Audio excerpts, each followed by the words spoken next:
Good morning, YouTubers. It's your NBA pal Chapadon coming at you with an episode of DFS Diary from the Draftkings side of things. I've seen some requests asking for coverage on Draftkings. I don't play a lot of Draftkings anymore. I used to play a little bit. I can probably supply you with a couple of tips here and there as we build a DraftKings NBA lineup today. I want to announce that today is Freebie Friday. So what I'm looking at, you get to look at. You simply go to dfsarmy.com, pull down the NBA tab, click the research station button. You get access to that. You get access to our sim model. You get later today. You get access to our coaching notes later today. Those are three very, very valuable tools towards building better lineups. And you can see the edge that our VIPs gain by using these tools on a daily basis. And I'm going to show you a little bit about how to use this one. I've also got a challenge out there today from a lot of the coaching. We had a lot of success yesterday. I offered to play anybody head to head. Make it a free contest, dive in. We use it for more lineup review, lineup reconstruction or deconstruction than we will for anybody trying to make any money off of anybody. I'd rather you keep your bankroll in your own pile and then send it out there and maximize it out in the rest of the world rather than sit there and battle me for $1 or $5 or any of that crap. And quite honestly, I don't, have $100 to just piss away inside the army with little head-to-head battles among my brethren. That's not cool to me, and hopefully it's not cool to you. The idea is to teach you to become a better player. So we dive in there by using the coupon code CHOP in the comment section, CHOP 20% off, and go to dfsarmy.com to unlock more than just these great tools that you see today. Use today as a test drive, go in there tomorrow, become a VIP, and I think you'll see that what we've done is we've created a community that definitely wants to help you get better and also wants to improve your game or help you improve your game. So today with the DraftKings idea, it's hard to go through the different stages of my player pool like it is on FanDuel, where I can just go click, click, click, position by position. This one requires a little bit of fancy play within this research station. I sorted already by the and1 rating system, and I'm going to hold down the control. I'm going to click the point guard first, and then when that adjusts, I'm going to hold down the control key and click the other point guard positions in that tab. The reason why is I want everybody eligible to be a point guard.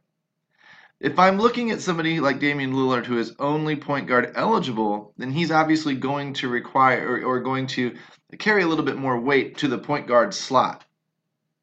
That's something that I'm going to look for when I go through this pool. And other guys, Klay Thompson, Steph Curry, whatever, can shift out to the shooting guard spot. Somebody like Drew Holiday can shift out to the shooting guard spot. I can use them there if need be. This is where DraftKings gets a little bit more complex with the multi-position usability. And this is where some people have a little bit of an edge. I don't know the edge that I have. I just know it makes common sense to use, obviously, point guard only guys in the point guard spot. If they have multi-position eligibility, you need to consider them on both sides, on both positions, or all three positions, depending on the player. And one way to go about that is to start writing down these names on a list and then look at them side by side by side.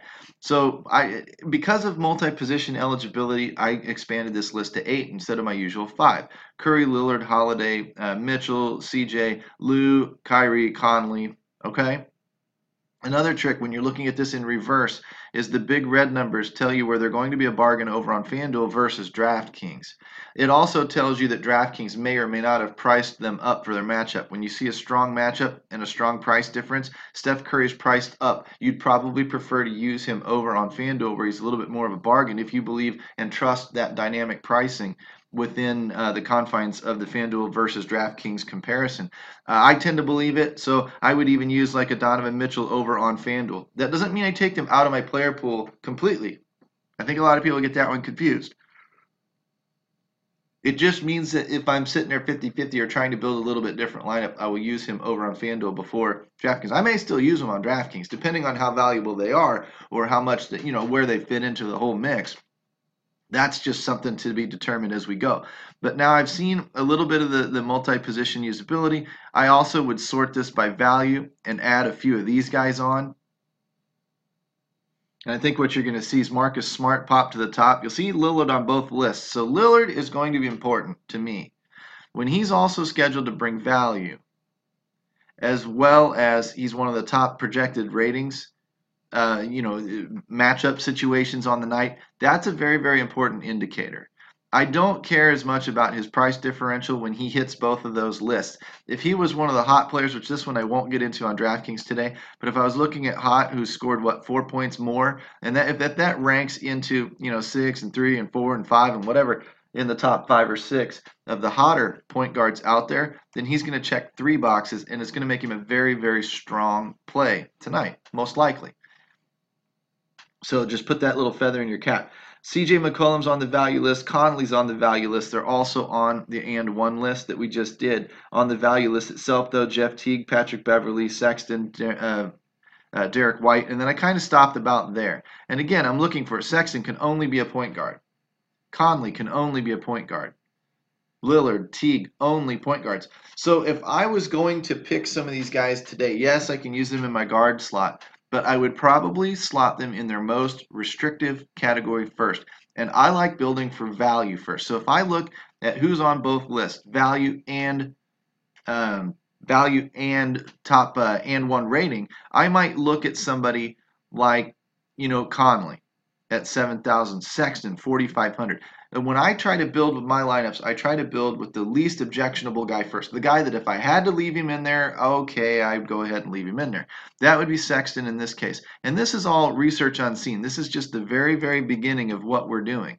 Just getting an idea for how lineups might build. You're going to want to go back and make sure that down here in your utility spot for sure, and some of these other multiple positional spots, you're going to want to put the late game guys in there. So if I see Cleveland on a later game, I may want to shift him down here later. And I can do that at the end of my build simply by just switching and swapping them. Last night would have been great if you could have had Russell Westbrook down here in the utility, because then you've got, what was it, $12,000. You can sit there and say at the end of the night, if you need that late swap feature, you can say, oh, damn, I'm way behind. These guys all have Westbrook. I probably need to shift to Paul George, or I probably need to shift to, whatever. And then at least give yourself a fighting chance because, hey, you were going to lose anyway if you were behind, and those guys had the same guy you had. You got no chance. At least the other way, what are you going to do? Lose more? Lose harder? No. You need to make that determination for yourself in like 50-50s, GPPs, things like that. You may not do it in head-to-heads. You may get a gauge on, okay, I may lose 10, I may gain 20, whatever, but it's a lot harder to do with head-to-heads. But in a lot of scenarios, in those multipliers and whatnot, you can look at that late swap feature and you can use that to at least give yourself a fighting chance. Yes, it's going to be a long shot, most likely, but at least it's a fighting chance. And you want to put your most expensive guy and you want to put the latest starting guy down there in the utility spot if possible. Last night I wasn't able to make it work. That's just another little tip. Going back to the research station, if we were going to kick off and go back to the and one, let me kick over to the shooting guards here. So I'm going to hold the control key down, take off all the point guards, and then put on the shooting guards. And these are the value guys. It's going to sort by them first because that's where I left off. And that's going to be Marcus Smart again. I skipped over Iwundu with no and one number. Joe Ingles, Bullock, Moore, Beverly. Smart's on both lists, right? So he's probably equally valuable. He's a top value on both lists. So if I wanted to go ahead and slot him in here, searching for value, I could. If I wanted to use somebody who's shooting guard eligible only, like a Klay Thompson, I would put him here or save him for my guard spot later if absolutely need be. But I probably want to run more point guard eligible guys in this spot. I don't have to use a shooting guard. I'm noticing small forward is the biggest swing spot of all. With they can be power forwards, shooting guards, and in some cases anything that you want them to be. So looking down this list of the value, I'm trying to find the double dips, and the double dips are going to be C.J. McCollum, DeMar DeRozan is going to be on the top and one system. So when I kick them over here to and one, you'll see them flip-flop around a little bit. Best matchup on the board is Curry. So if I wanted to run Steph Curry tonight, I can put him in either the point guard, shooting guard spot or the guard spot. But what I'm doing by building over here in the more specific spots with my values, I'm freeing up all of this money and then all of this room and flexibility down later in the build. So if I'm looking for a little bit more value, Klay Thompson's maybe not terrible at 6,600. I don't typically think he has much of a floor. McCollum might be a little bit better, and he's point guard eligible. I don't want to use him in the point guard spot. I'm looking at somebody who's maybe a true point guard or more of a true point guard that I would put in the shooting guard spot to kind of stabilize that role. And if we got some kind of, Marcus Smart is around again. I probably don't want to use him tonight. I may, I don't know. Josh Richardson's not terrible. That would give me a couple of small forwards. Bury one of them in the shooting guard spot. Looking at his matchup in 11.4, not great DVP, but decent value. I'd probably go with Marcus Smart, but just to show you what I'm talking about with Richardson, if I can put him in the shooting guard spot, that puts a little bit more consistent small forward position in a more volatile spot. That kind of helps stabilize my lineup a little bit. So I might consider something like that. I'm still raising my average remaining player. If I wanted to put Marcus Smart in there, not sure how high it would be. I might have to go back and just basically rebuild this lineup or upgrade dramatically where I can. And that's if I don't use J Rich in the small forward spot. If I go over here to the small forwards, unclick these and turn on the small forwards. Oops, I'm missing one right there. A point guard that is small forward eligible. Interesting. Need to pick those guys up too. Now I'm looking and one again, and I've got Kevin Durant, who could also be a power forward. Small forward is generally not a very deep position. Power forward is going to be competing with an Anthony Davis type. Tobias Harris down here. Shooting guard DeMar DeRozan, small forward eligible as well. Gallinari, Aminu, Fournier, etc., etc., etc. Fournier is interesting at 5,500. He's also a shooting guard, small forward eligible. I could run Fournier and J-Rich. I could run and flip-flop them. I could run DeRozan and J-Rich with Fournier in there too. It just is all going to matter on what you decide to do and how you decide to go and how you kind of visualize the slate. And I'm not looking at matchups and I'm not looking at games. I'm not looking at these sorts of things yet. I'm more just roughly trying to build a value-based lineup first. Small forward only, Royce O'Neal, top value. That kind of makes my decision for me at 4,300. If we like Royce kind of towards the end of the night, he's already slotted in the only spot he can really be. These others, I can put more small forwards in here, down here if I want to. But I can only use Royce O'Neal here, so that's what I'm going to kind of do. I'm going to put him in that spot. Same thing with, like a Klay Thompson if you wanted to put him up here in the shooting guard again. Power forward, and I'm going to review this list here in just a second when I show it to you. Hopefully we don't run this video too terribly long. I don't think that we're going to be a real short one today, being that we're already on 12 minutes and we're about halfway through here. Hopefully you're getting something out of this. If that's the case, hit the like and subscribe button down here. I don't mind doing longer videos. I'm just trying, for the short attention span crowd, trying to keep things shorter for people. So now we're not sorted by value yet. We were before. If I sort over here by value, Jonathan Isaac, Harrell, Aaron Gordon, Tobias Harris, Al Horford, also center eligible, so that's interesting, and so is Harrell. Jay Crowder, Blake Griffin. These are guys that are going to hit the value list. Some of these guys are also going to hit the and one list. But on the and one list, of course, you're going to find your Kevin Durant, your Anthony Davis. Then there's your Blake and your Harris and your Gordon. When they're that high on the and one list and they're also on my value list, I'm going to give them a little bit extra weight when I go to upgrading. So just write them down for now and kind of keep them in the back of your head.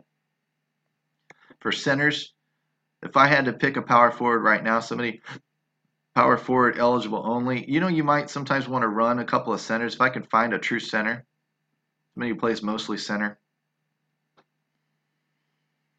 Blake Griffin, Lamar, a little bit more on the, trying to focus a little bit more on the value side. Draymond, that's actually not terrible, but power forward, I can run him in the center spot if I need to. Where was Horford? Horford was one of my values, was he not?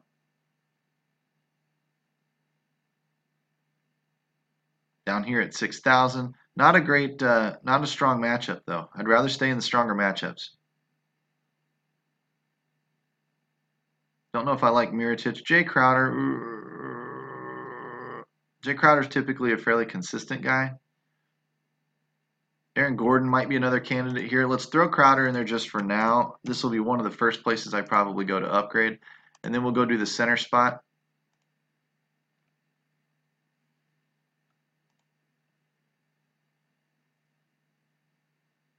If I'm sorted by the and one here, Anthony Davis also available. But watch my average salary right now. It's huge. I can fill all of these out with $8,000 players if I want.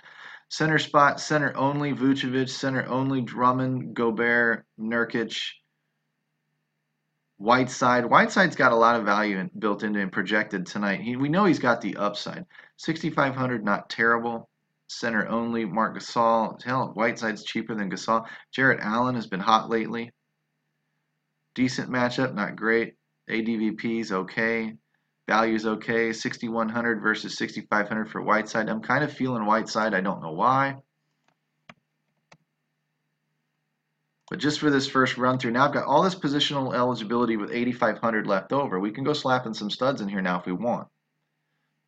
You know, you can use your guard, your utility, your forward, whatever. We can also get in here and start upgrading stuff. But what I'm looking at more on this list here, if I go ahead and turn these off, turn everybody else back on, my list has gone to, you know, the value list for power forward was Isaac Horford, JaMychal Green, Jay Crowder, I'm sorry, and then I can't even read my own writing on my piece of paper. The center spot, you had your, you know, up top at the and one, you had Davis, Vucevic, Blake, you had Drummond, you had Gobert, Nurkic, LMA, Karl Anthony Towns made the list. Didn't make any other lists over on other lineups that I was building.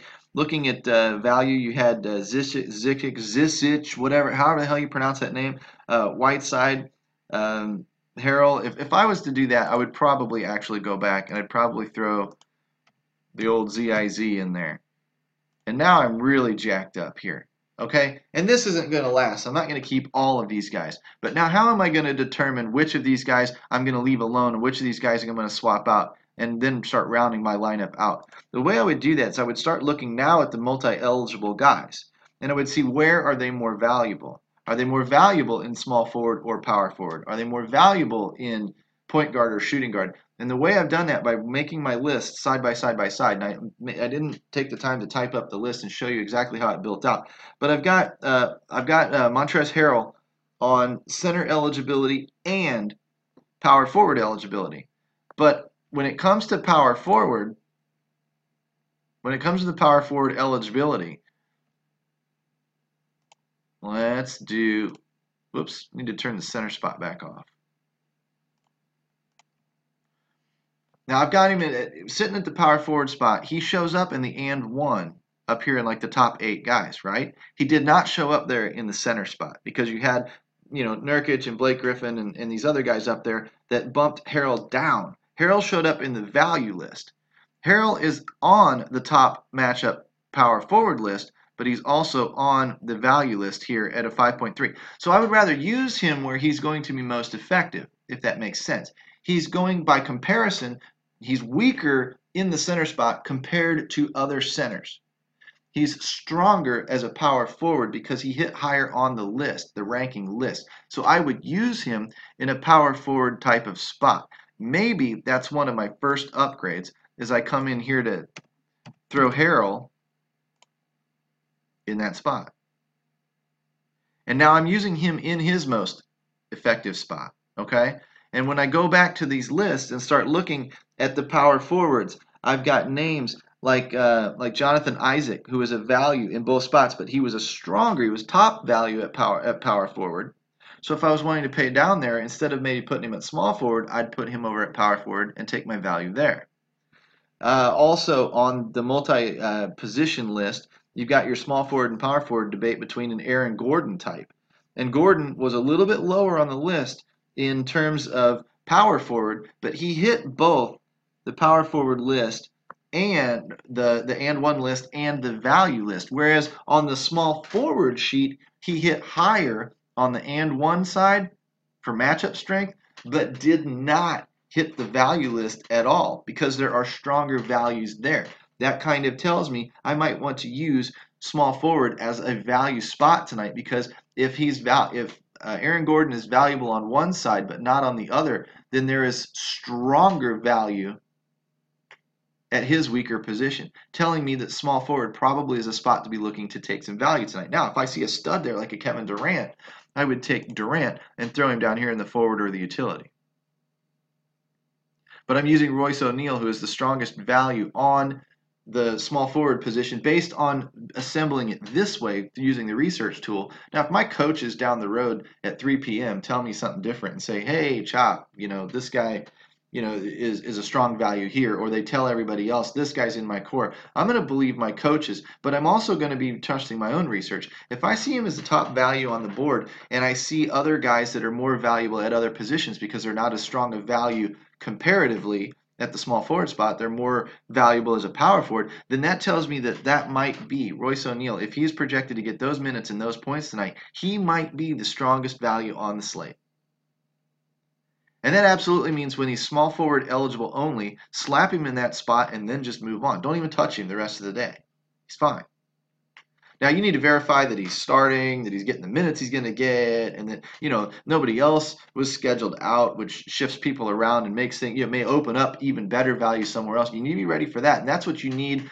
Actually, that's what you need our coaching channel for, because our coaches are the ones, our coaching notes are the ones that follow that stuff. We have a news coach. We have 2 coaches that are going to produce notes tonight. Those guys are the guys that are going to provide those last minute pivots, so I don't have to pay attention to that stuff. They make my building much, much, much easier. Looking between small forward and shooting guard, DeMar DeRozan is about the same in both spots. He hits value on both spots, and he hits high on the and one in both spots. But he's not as high as a Donovan Mitchell. He's not as high as a Drew Holiday. Not as high as a Tobias Harris. So those may be guys I use instead. When I look at the shooting guard and point guard, CJ McCollum is a little bit higher as a shooting guard than he is as a point guard because you've got better matchups in Mitchell, Drew Holiday, Damian Lillard, etc. I could go ahead and round this thing out right now. We're identifying Lillard as a fairly important play tonight. So if I throw him in the guard spot, and he's in Portland, he's probably one of the late games. There he is. He's my anchor leg. So Lillard, honestly, might go in the utility spot. Let's leave him in the guard spot for now. Forward at 8,600. One of our highest rated small forwards was Kevin Durant. Let's see. Tobias Harris has a little bit of value to him. DeMar DeRozan still is supposedly bringing value, and he's small forward eligible. So let's throw DeRozan in there for a little bit of savings. Now we've got a ton of ability with the utility spot. My utility spot, I just can't use, Davis, Durant, Curry. Now, it depends on how important those guys are on the slate to you. Vucevic was a strong center. I can go double center. I can come up a little bit, get Zizic out of there, and come up somewhere else. If I'm looking just strictly at the utility spot and the higher prices, of course, you're paying up for your centers. Marcus Aldridge, Randall, Tobias Harris. You're going to want one of the later games for sure. So there's more Portland with Nurkic. If you wanted to run that in there with Lillard a little bit, run that as a stack, that's actually kind of interesting. That would be more of a tournament type of play, but that's not terrible. And then I've got, 1,300. I can see if I can't upgrade Zizic with the center spot. Probably very, very intriguing spot to do so. Bam, Taj, Looney, Zizic. Nope. Where else could I take that 1,300? And this is not a very balanced lineup, and it would require a lot more playing and a lot more tweaking. Running around with, upgrading your point guard a little bit, running, some of this other stuff. But what you can see is the basic foundation is built. There's a lot of value put in this. I wouldn't probably touch Royce O'Neal unless I got told otherwise by coaches. Marcus Smart might be a spot I would upgrade. Harrell looks okay. Zizic would be another one I might upgrade. Although when the world is paying up at the center spot because the center spot dominates the higher priced utility spots, and a lot of people love to go double center, Zizic gets you off of that main build for tournaments. If he's going to bring value, he and Royce O'Neal aren't bad spots. You can always put another center down here in the utility. Point guard, I would like something stronger there. I'd like something stronger here. So this would, like I said, would require some tweaking and some playing around. But you can see the basic premise between using the and one to build your player pool, right? And then I would go into the domination station. I can't show you that today. It's not unlocked for the Freebie Friday campaign. But it's one of those areas, one of those things that would help me play around. I would maybe set out 3 or 4 uniques and really switch and swap. I would have to spend more time playing with it there than I do FanDuel. FanDuel is a simpler site. than DraftKings. Therefore, your skilled players have a bigger advantage over on DraftKings than the recreationals. The recreationals are going to have a much better shot, and I can see it clearer now than I have all year, just because I haven't been playing a lot of DraftKings. But that multi-position utility or multi-position eligibility makes you think about things in a little bit different way. Is he better here or is he better there? I showed you one way of doing it with comparing them side by side and ranking lists on the and one and the value and whatnot, and showing you where somebody, like a Montrezl Harrell is probably more valuable as a power forward. Somebody like an Aaron Gordon may be more valuable as a small forward, et cetera, et cetera, et cetera, just to kind of point out how you might decipher those positions. I hope that helps. But you're going to have to finish off your lineups yourself. You can either use the optimizer to help you, or of course you can sit there and hand build and hand build and hand build and hand build like we used to have to do 3-4 years ago. And that's where the edge is really created. That's where honestly hand building is going to make you a much, much better player too. Hopefully this type of coaching helps you. Hopefully you get interested in checking out the free tools today that are opened up to the public. And hopefully it incentivizes you to want to become a member and jump in here and get the coaching and take me on one-on-one, take me on head-to-head.